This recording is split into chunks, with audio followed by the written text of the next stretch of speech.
Maligayang pagbabalik sa Axis of Truth sa JNS. Bakit gustong makipagkampanya ng mga demokratikong politiko sa lalaking nagsabing tama lang ang 9/11 sa Amerika? Paulit-ulit kong tinatanong sa sarili ko ito matapos ipagbawal ng UK si Hasan Piker, isang sobrang kaliwang aktivista na pumasok sa bansa at agad siyang ginawang martyr ng kalahati ng Democratic Party. Pero sa dami ng tao sa politika ng Amerika, bakit itong may sakit na tao pa na iniimbestigahan ng gobyerno ng US dahil sa posibleng paglabag sa sanctions ng pagbisita sa Cuba? Bakit siya ang pinantatanggol ng napakaraming politiko ng Democratic Party? Paalala lang, ito ang totoong pagkatao ni Hasan Piker. Karapat-dapat sa Amerika ang ika-11 ng Setyembre, pare. Sinasabi ko lang. Ang pagkakaintindi ko dyan ay pinipili lang talaga ng mga may-ari ng lupa na huwag paupahan ang mga ari-arian nila doon. Oh, patayin sila. Patayin ang mga putang inang yan at patayin sila sa kalsada. Hayaan mong mababad ang mga kalsada sa kanilang pulang kapitalistang dugo, pare. Sumulat si Engels tungkol sa konsepto ng panlipunang pagpatay. At si Brian Thompson bilang CEO ng United Healthcare ay gumagawa ng matinding panlipunang pagpatay ang sistematisadong mga anyo ng karahasan. Dahil sa laganap na pagdurusa na nilikha ng pribadong sistema ng healthcare para sa karaniwang Amerikano. Nakita ko na maraming tao ang agad na nakaunawa kung bakit nangyari ang pagkamatay na ito. Gayunpaman, dumarami pa ang mga kandidatong demokratiko na hindi lumalayo kay Hasan Piker at patuloy na naghahanap ng kanyang suporta. Hindi lang basta random na komentador si Piker na minsan lang nagkamali noon. Pinag-uusapan natin ang isang taong naniniwala sa makatarungang karahasang politikal at hayagang magtataguyod ng ideolohiyang komunista at jihadista. Pero namumuhay siya ng taliwas sa paniniwala niya sa kanluran, gamit ang mamahaling designer na damit at gadgets. Pinag-uusapan natin ang isang taong paulit-ulit na ipinagtanggol at gumagawa ng palusot para sa Hamas, grupong terorista ayon sa US na dumukot at pumatay ng 12-12 ng Amerikano noong Oktubre 7. Mahalagang maintindihan ang kontekstong pangkasaysayan ng marahas na paglaban, pero walang dahilan para sa pagpatay ng daan-daang kabataang teenager. Meron ba? Sa tingin ko, tama, naniniwala akong mahalagang maunawaan ang konteksto kung paano umusbong ang marahas na paglaban, maging ito man ay Hamas o anumang uri ng militansya. Hindi sila mga barbarong halimaw, pero nakakatakot talaga ang mga karumal-dumal na ginawa nila, tama ba? Pero hindi to nagmumula sa, alam mo yon, mga luma at makalumang antisemitikong pag-uugali o dahil gusto lang nilang lumabas at gumawa ng malawakang panggagahasa o kaguluhan. Pagsalakay mula sa Gaza Strip papunta Israel. Sa tingin mo ba, hindi sila kabayan ng antisemitismo? Kung sila lang, mapatay sila ng mga mamayan. Hindi. Nakakamangha yan. At may isang taong nagsabing magkakadugo ang mga Orthodox na Hudyo. Pero hindi nito napipigilan ang mga Dem. Ingnan ang mangyari kamakailan sa Michigan. Ilang linggo matapos ang teroristang atake sa sinagoga sa Michigan, hindi lang nakipagkita si Michigan Democratic Senate candidate Abdul El Sayed kay Hasan Piker sa campaign stop, kundi tumanggi ring kondenahin ang dating nakakakilabot na pahayag ni Piker. Lumayo pa si El Sayed sa pamamagitan ng anti-Israel na podcast kung saan ipinantanggol niya ang pro-terror na komento ni Piker at sinabing ito'y nawala lang sa konteksto. Siguro hindi na rin ikagubulat ng kahit sino na si El Sayed ay nagpakalat ng mapanirang stereotype tungkol sa mga Hudyo, na parang may kakaibang kapangyarihan sila sa pamahalaan ng Amerika. Matapos ang pag-atake sa Michigan, naglabas siya ng pahayag na kinokondena ang insidente, ngunit kinondena rin ang mga pag-atake ng Israel sa Lebanon, dahil tila may saysay daw yon. Kondena ang isang labanan na libu-libong milya ang layo na walang tunay na kaugnayan sa pag-atake sa mga inosenteng batang Hudyo-Amerikano sa isang sinagoga sa Michigan. Sige. Ito ang bahagi na hirap akong intindihin. Kung tatakbo ka sa Senado ng US, bakit siya ang gusto mong magpakilala sa'yo sa mga botante? Bakit sila ang audience na target ninyo? Kung ito ang pinahalagahan ng partido, hindi na ninyo kinakatawan ang dating Democratic Party.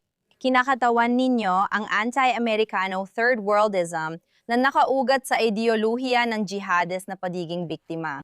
At sa kasamaang palad, inuulit-ulit ang pattern na yan sa maraming kandidatong demokratiko ngayon. Tingnan mo si Marin Dalindo sa Texas.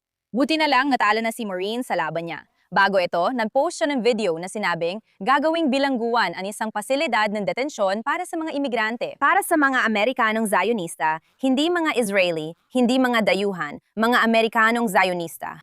Kapag sinabi kong gusto kong makulong ang mga bilyonaryong Zionista, hindi ibig sabihin gusto kong ilagay ang mga Hudyo sa internment camps. Kaya bakit ako nakakatanggap ng napakaraming banta sa buhay at mga insulto mula sa MAGA? Na may sense din pala. Parang MAGA at mga Zionistang Hudyo ay parang isang grupo lang. Pareho silang magsalita at iyon ay dahil ang MAGA ay umuusbong na Kristiyanong Zionismo. Gusto nilang lumika ng isang relihiyosong estado sa Estados Unidos ng Amerika sa pamamagitan ng MAGA.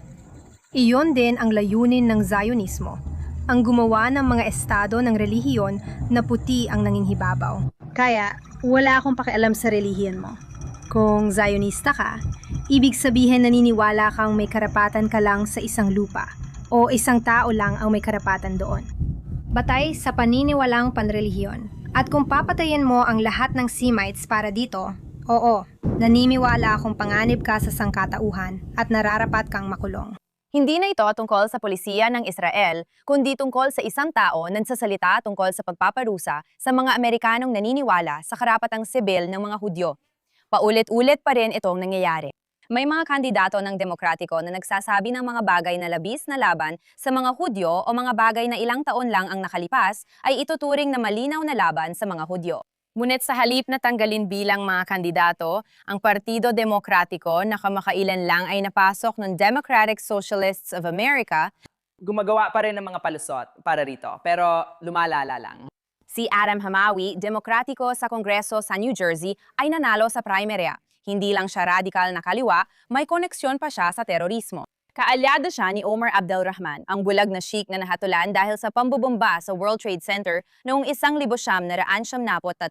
Naglakbay siya kasama nito, nagsalin para sa kanya at sumaksi sa depensa sa paglilitis kaugnay ng terorismo. Noong 1994, nagboluntaryo siya para sa kaalyado ng Al-Qaeda sa Bosnia. Noong 2024, nagboluntaryo si Hamawi sa ospital sa Gaza, na sa ilalim nito nagtatago si Mohammed Sinwar, leader ng Hamas. Iginit ni Hamawi na walang kahina-hinala sa ospital at tinatarget ng Israel ang mga sibilyan. Dagdag pa, sinusuportahan niya ang pagbabawal ng armas sa Israel at tumutol sa pondo para sa Iron Dome. Si Hamawi ay isa sa pinakamatinding halimbawa at gayunpaman, isa lang siya sa maraming kandidato ng Demokratiko na may seryosong nakakabahalang mga komento at tala ng mapanganib at ekstremistang mga kaugnayan at pananalita. May isa pang kawaas, kandidato sa Senado ng New York, na sinabing ang pag-atake noong Setyembre 11 ay dahil sa kolonyalismong Amerikano. May kandidato sa Senado ng US na si Graham Plattner na may Nazi tattoo, ngunit tila walang issue rito ang mga Demokratiko. At naroon din si Daria Liza Avila Chevalier, isang kandidato sa Kongreso ng US, isa pang kandidato ng DSA na lumahok sa anti-Israel na protesta sa New York noong Oktubre 8, 2023 sa New York City. Ang malungkot na katotohanan ay ang mga posisyon na dati ay makikita lang sa mga nasa laylayang grupong aktivista ay lumalabas na ngayon sa mga laban para sa Kongreso sa buong bansa. At maging ang mga Demokratiko ay nagsisimula ng aminin ito. Tinanong si Mallory McMorrow, kandidatong Demokratiko sa Senado ng Michigan, kung may problema ang Democratic Party sa anti-Semitismo. Malinaw ang sagot niyang oo, at naranasan pa raw ito ng kanyang pamilya. Ang kanyang asawa, na isang Hudyo, ay sinigawan ng isang anti-Semitikong panlalait habang naglalakad kasama ang kanilang 5 taong gulang na anak na babae sa labas. Yan ay isang Demokratiko na naglalarawan ng mismong nasaksihan niya. May problema ba ng anti-Semitismo sa Democratic Party, Ms. McMorrow? Meron. Sa Democratic Convention, may isang gumalo na sumigaw ng anti-Semitikong panlalait sa aking asawa, na isang Hudyo, habang naglalakad siya kasama ang aming 5 taong gulang na anak na babae. Nakakatakot yon. Kung ganito, bakit hinahayaan ito ng mga leader ng Democratic Party? Bakit nila pinapakita na ang mga tahasang nananawagan ng karahasang pampolitika tulad ni Hassan Piker ay lehitimong boses ng Gen Z at kinabukasan ng partido? Dahil sa tingin ko, ang tanong na yan ay nagsasabi sa atin ng isang mahalagang bagay tungkol sa nangyayari sa loob ng partido. Noong ilang taon lang ang nakaraan, political suicide na ang makitang kasama ang sinumang nagsabing karapat-dapat sa Amerika ang pag-atake noong Setyembre 11. Ngayon, isang kandidato sa Senado ng Estados Unidos ang tinitingnan nito bilang oportunidad. Noon, ang usapan ukol sa kulungan ng Amerikanong Zionista ay sisira ng kampanya, pero ngayon ay karaniwang balita na lang ito. Ilang taon nang ang nakalipas, ang mga posisong ito ay para lang sa iilang aktivista. Ngayon, sila na ang kinabukasan ng Democratic Party. Kaya ang tanong, nasaan na nga ba ang kaliwa? Nasaan na ang mga demokratang nagmamahal sa Estados Unidos na naniniwalang dapat maging dahilan ng diskwalifikasyon ang anti-Semitismo kahit saan pa ito manggaling, kanan man o kaliwa, na nauunawaan na pwedeng suportahan ang karapatang pantao nang hindi naghahanap ng palusot para sa Hamas, na hindi sumusuporta sa mga radikal na nagsusunog ng bandila ng Amerika? Dapat walang lugar ang mga ganong pananaw sa kaliwa o kanan. Ang isang malusog na demokrasya ay nangangailangan ng hindi pagkakasundo. Nangangailangan ito ng debate. Kailangan natin ng mga taong may iba't ibang ideya na nagtatalo ng tapat para sa tagumpay ng bansa, hindi para sirain ito pabor sa ikatlong mundong jihadismo. Si Hasan Piker ay galit sa Amerika at hindi iyon ang kanyang iniaalo kailanman. Hindi siya naghahanap ng mga solusyon. Ang proyekto niya ay binase sa paniniwalang ang Amerika, mga institusyon nito, mga Hudyo at mismong bansa ang problema, kaya kailangan magkaroon ng komunistang revolusyon. Ang pinaka-nakakabahala para sa akin ay hindi dahil naniniwala talaga si Hasan sa mga bagay na yon. Pagkatapos ng lahat, isa siyang ignorante at mapanuksong tao na nagpapanggap na siya ay may intelektual na lalim kahit wala naman. Nakakabahala para sa akin na ang mga politiko ngayon ay humihingi ng pag-endorso, hinahabol ang kanyang taga-subaybay at itinuturing siyang mapagkakatiwalaang kaalyado. Sa tingin ko, ang pagbabawal sa UK ay panglihis lang ng usapan para palabasin niyang siya ang biktima at inaatake ang mga Hudyo. Mas malalim ang kwento rito. Ang issue ay unti-unting tinatanggap ng malaking partidong pampolitika sa Amerika ang mga dating itinuturing na politikal na nakakalason. Kamakailan lang, ito ay dahil sa desperadong pagkuha ng suporta ng Gen Z na pinakaapektado ng subversibong pagsisikap ng China, Qatar, Islamic Republic of Iran at iba pa gamit ang social media. Kung di kayang harapin ng partido ang problema, lalala lang ito. Ang pagsasakripisyo at maayos na pakikipag-debate para sa ikabubuti ng bansa ay Amerikanong halaga at tradisyon na dapat ipaglaban. Ang katotohanang sumuko na ang mga demokratiko sa bagay na yon ay isang lubang na kababahalang palatandaan para sa buong bansa. Hindi lang sa panloob na politika, nangyayari ang pagtanggi sa realidad. Habang abala ang mga politiko sa pagtatanggol kay Hasan Piker ngayong linggo, isiniwalat ng federal na investigador ang isang delikadong procurement network ng Islamic Republic sa loob ng Estados Unidos.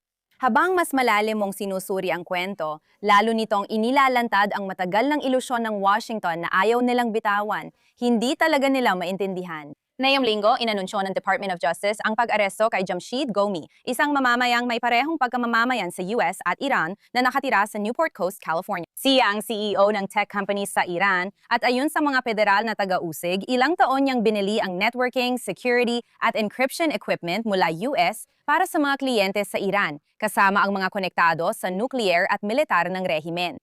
Sa madaling salita, ang paratang ay idinadaan sa Estados Unidos ang sensitibong teknolohiya ng Amerika at inililipat sa kamay ng Islamic Republic sa mismong ilalim ng ilong ng Amerika. Kasunod ito ng pag-aresto sa iba pang Iranian-American na kamakailan ay nalamang nagtatrabaho para sa rehimen. Sa maraming kaso, ilang taon na nila itong ginagawa na nagpapakita ng paulit-ulit na problema dito sa Amerika. Kasunod ito ng mga pag-aresto ng ibang Iranian-American na kamakailan lang nabistong nagtatrabaho para sa rehimen. At sa maraming pagkakataon, matagal na nilang ginagawa ito na nagpapakita ng problemang paulit-ulit nating nakikita sa pulisiya ng Amerika tungkol sa Iran mula kaliwa hanggang kanan. Tayang tukuyin ng Washington ang bahagi ng network ng rehimen, mang-aresto, magsampa ng kaso at gumawa ng press release matapos magdulot ng pinsala. Paulit-ulit napatunayan ng US na ayaw nitong tanggapin na ang rehimen ay hindi normal na gobyerno na maaaring mapasunod sa tamang asal. Kaya palaging pumapalya ang pulisiya ng Amerika sa gitnang silangan. Halimbawa, Tinutukoy mo ba ang anak ng kataas-taasang pinuno? Oo, kabilang siya rito. Hindi pa siya lumalabas sa publiko. Ano ang katayuan niya? Nakausap mo na ba siya ng direkta? Naniniwala ko malaki ang respeto nila sa kanya. Halata naman. Gusto rin nilang makuha ang pagsang-ayon niya. Oo, syempre, Pangulong Trump. Sa loob ng mga dekada, sinubukan ng US ang iba't ibang bersyon ng parehong paraan. Pinipilit, kinakausap, pinarurusahan, binibigyan ng opsyon, at hinahanap ang mga moderado sa rehimen. Tapos nagugulat kapag ginagamit ng rehimen ang bawat pagkakataon para makabangon, mag-armas, supilin ang mamamayan, at ipagpatuloy ang pagbuo ng kanilang mga network sa ilalim man ng demokratiko o republikano. Ang kaso ng DOJ ay perpektong halimbawa ng problemang ito. Sabi ng kagawaran ng katarungan, hindi ito isang beses lang na pagbili o simpleng technical na paglabag. Si Comey ay gumugol ng maraming taon sa pagsasamantala sa mga sistemang pinansyal ng US, gamit ang mga front company at dokumentasyon para maipat ang mga kontroladong kagamitan papuntang Iran. Dapat itong magdulot ng seryosong tanong sa Washington. Gaano karaming network pa ang aktibo at ilang tao na ang nagbabala tungkol dito sa mga nakaraang taon? At bakit parang laging nagigising ang Amerika kapag nakinabang na ang rehimen? Nadadagdag pa ng isa pang antas ang kwento ng BBC tungkol sa kasong ito dahil inilalagay nito ang pag-aresto sa mas malawak na konteksto ng pagsisikap ng rehimen na makakuha ng teknolohiyang kanluranin sa kabila ng mga parusa. Dahil hindi tinitingnan ng rehimen ang mga parusa bilang dahilan para tumigil, tinitingnan nila ito bilang hadlang na kailangang lampasan. Kung makikinig ka sa Iranian, Israeli at totoong nakakaalam, hindi ito nakakagulat. Ang taladang nakakagulat ay wala pa ring estratehiya ang Washington na angkop sa tunay na sitwasyon ng rehimen. Makikita mo rin ito sa bagong usapan ukol sa na-freeze na ari-arya ng Iran na inanunsyo noong linggo. Iniulat ng Reuters na balak ng US gamitin ang mga na-freeze na pondo para tulungan ng mga bansang Arabo sa Persian Gulf na ayusin ang pinsalang dulot ng mga pag-atake ng rehimen. Ngayon, habang dapat may magbayad ng danyos para doon, bakit manggagaling ito sa perang, dapat ay para sa mga mamamayang Iranian at hindi sa rehimen. Pinipigilan ng US ang Israel at mga bansang Arabo na tumugon sa mga pag-atake ng rehimen sa mga kaalyado, gamit ang usapan bilang dahilan. Sa rehiyon, ang hindi pagtugon ay itinuturing na kahinaan. Hindi nagpapakita ng lakas ang US sa pamamagitan ng pampigil sa mga kaalyado nito sa gitnang silangan laban sa rehimen na ito. Ngayon, gusto nila na manggaling ang kompensasyon sa mga pondo na dapat sana ay para sa muling pagbangon ng Iran kapag bumagsak ito. Hindi ako magsisinungaling. May saysay naman ang usaping yun, pero bakit yun lang ang pinag-uusapan? Bakit walang seryosong usapan tungkol sa paggamit ng ari-arya ng Iran para tulungan ang mga tao ron? Bakit walang seryosong plano para pundohan ang mga kagamitan sa komunikasyon, pondo sa welga, pag-oorganisa ng manggagawa, dokumentasyon ng krimen ng rehimen, at infrastruktura ng oposisyon na kailangan para sa isang tunay na transisyon? Masyadong makitid ang pananaw dito ni Trump. Oo, mas mahigpit siya sa rehimen kaysa sa mga nauna at dapat siyang kilalanin sa pagkaalang na mapanganib sila at na ang JCPOA ay kapalpakan.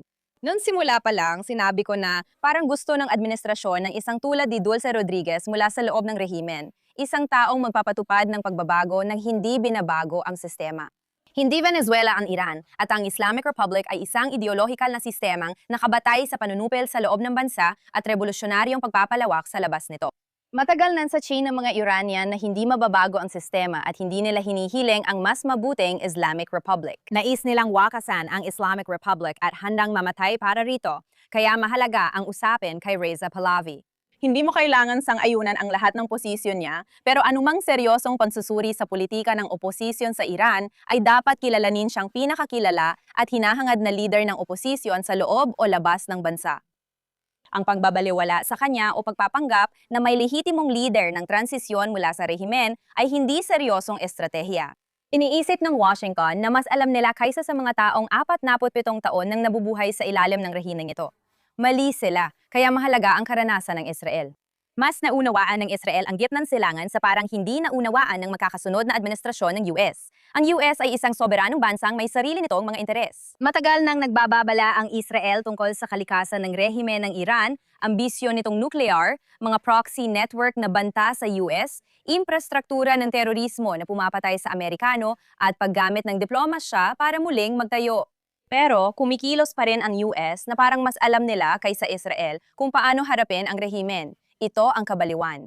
Noong linggo, isang dating opisyal ng Mossad ang hayagang umamin na mayroong planong yugto-yugto ang Israel na layuning pahinain ang rehimen at numikha ng mga kondisyon na magdudulot ng pagbagsak nito.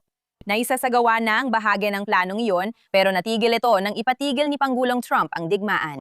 Si Pangulong Trump din ang humiling na itigil ng Israel ang pag-atake noong 12 araw na digmaan at si Pangulong Trump din ang humiling na itigil ng Israel ang pag-atake sa Hezbollah sa Lebanon. Hiniling din ni Pangulong Trump na itigil ng Israel ang pag-atake sa Islamic Republic bilang tugon sa bagong pag-atake at paglabag sa tigil putukan.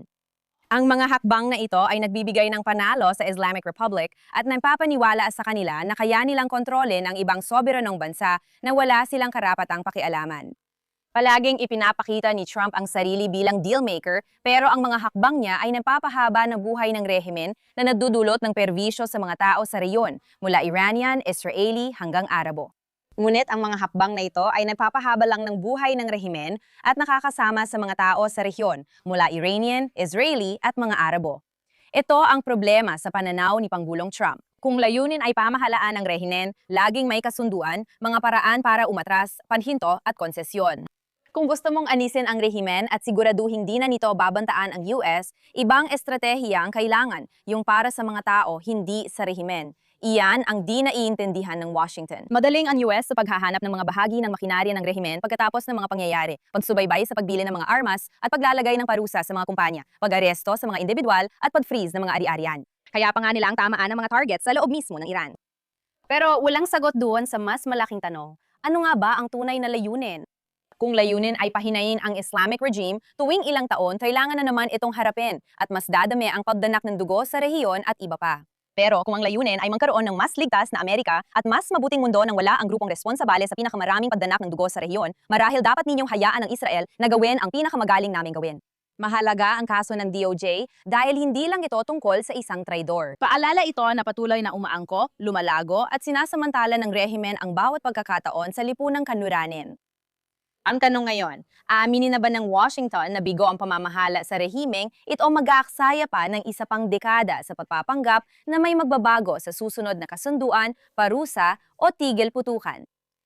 Tatapusin natin ang linggong ito sa mabuti, masama at pangit, simula sa masama. Isang opisyal ng UN ang umamin ngayong linggo matapos ang buwan-buwang ulat at galit tungkol sa pekeng paratang ng mga puwersa ng seguridad ng Israel ay sangkot sa sexual na karahasan. Inamin ni Pramila Patten ng UN na responsabale sa ulat na naglagay sa Israel sa UN Sexual Violence Blacklist kasabay ng Hamas na hindi niya personal na sinuri ang ebidensya o bumisita sa mga detention facility kahit inalok siya. Panuurin ninyo ito. Hindi responsibilidad ng aking opisina ang magsagawa ng anumang beripikasyon. Nabigyan ka ba ng access sa ebidensyang binanggit sa ulat na ito? Wala akong access. Ang ibig kong sabihin, ang impormasyon ay nabeberipika gamit ang isang matibay na pamamaraan ng beripikasyon at dokumentasyon. Ako ang tumatanggap nito. Kinokolekta ko ang impormasyong iyon at ipinapasa ko ito sa kalihim general. Tama. Nais ko lang malaman kung nakita mo na ito mismo sa iyong sariling mga mata. Hindi, dahil hindi yun ang aking trabaho. Nung nasa permanenteng misyon ako, nilinaw kong hindi ako bibisita sa detention facilities, kahit inalok pa nila. Bakit inilalabas agad sa publiko ang mga alegasyon kahit hindi pa nasusuri ng mismong responsabele ang ebidensya? Halimbawa, kung ikaw ang UN at magba-blacklist ng bansa dahil sa matitinding paratang, dapat siguraduhin munang beripikado ang ebidensya bilang unang hakbang. Lalo na kapag nagiging headline ang mga ulat na iyon, nakakaapekto sa mga gobyerno at ginagamit para magpalaganap ng galit laban sa mga Hudyo sa mundo. Iyan ang dahilan kaya maraming tao ang nawala ng tiwala sa United Nations. Palagi silang may double standard pagdating sa Israel. Kapag mismong taong responsabale sa ulat na ito, ang umamin na hindi niya personal na sinuri ang ebidensya at hindi lang yon, tumangi pa siyang bisitahin ang mga pasilidad na tinutukoy. Ibig kong sabihin, paano mo pa mapagkakatiwalaan ang kahit anong sinasabi nila? Muli na namang napatunayan ang reputasyon ng UN bilang entablado ng kahibangan. Narito ang pinakapangit at nakakakilabot na kwento mula sa Canada na nakakuha ng aking pansin ngayong linggo. Nakakalungkot dahil parang hindi naubos ang masasamang balita mula sa Canada ngayon. Nag-anunsyo ang hepe ng cardiac surgery sa Jewish General Hospital sa Montreal na aalis na siya ng Quebec matapos mahigit 20 taon dahil sa lumalalang put sa mga Hudyo sa Canada. Wala na raw siyang tiwala. Hindi sineseryoso ang lumalalang antisemitismo sa sistemang pangkalusugan at mas nakababahala, hindi ito usapin ng politika, social media o pagtatalo sa campus. Tinutukoy natin ang isang senior heart surgeon na matagal ng trabaho sa medisina sa Canada at napagpasyahan niyang napakasama na ng sitwasyon kaya gusto na niyang umalis ng bansa. Nakakagulat ang lagay ng Canada kung ganito ang trato sa mga Hudyo doon. Sa nakaraang 2 araw, 2 magkaibang pag-atake ang nangyari sa mga sinagoga sa Canada. Ano ang nangyayari doon? Gaya ng dati, gusto namin tapusin ito ng positibo sa pamamagitan ng aming magandang kwento ngayong linggo. Isa sa pinakakagiliw-giliw na nangyari ay nang bahagyang bumalik ang internet sa mga Iranian at napakalinaw ng ipinahihiwatig ng sinasabi nila. Hindi sila galit sa US o Israel dahil inatake ang rehimen, kundi dahil tumigil ang pambobomba. Habang sinasabi ng mga propagandista sa kanluran na magbubuklod ang pag-atake sa Iran sa mga Iranian at rehimen, iba ang mensahe ng mga tao. Handa na ba silang makinig? Panuorin ninyo.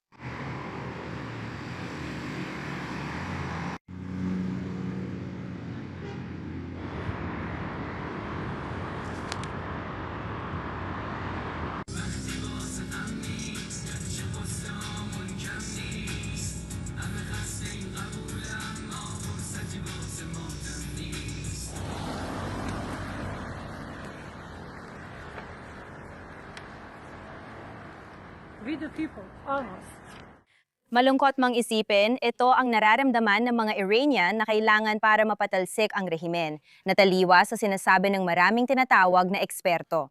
Naalala mo ba noong ilang buwan nilang ipinagluluksa na ang isang pag-atake ay magbubuklod sa mga Iranian sa ilalim ng kanilang watawat?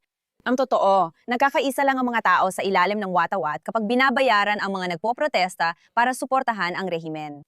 Kahit may halong saya at lungkot, ito ang magandang balita natin ngayong linggo dahil hindi pa sumusuko ang mga Iranian sa rehimeng ito.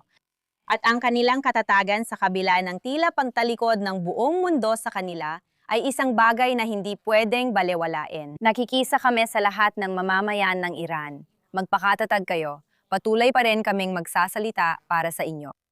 Iyan lang para sa linggong ito sa Access of Truth. Kung may gusto kayong ibahagi, mag-message lang sa social media. Emily K. Schrader sa X o Emily in Tel Aviv sa Instagram. Kita-kits tayo sa susunod na linggo sa JNS.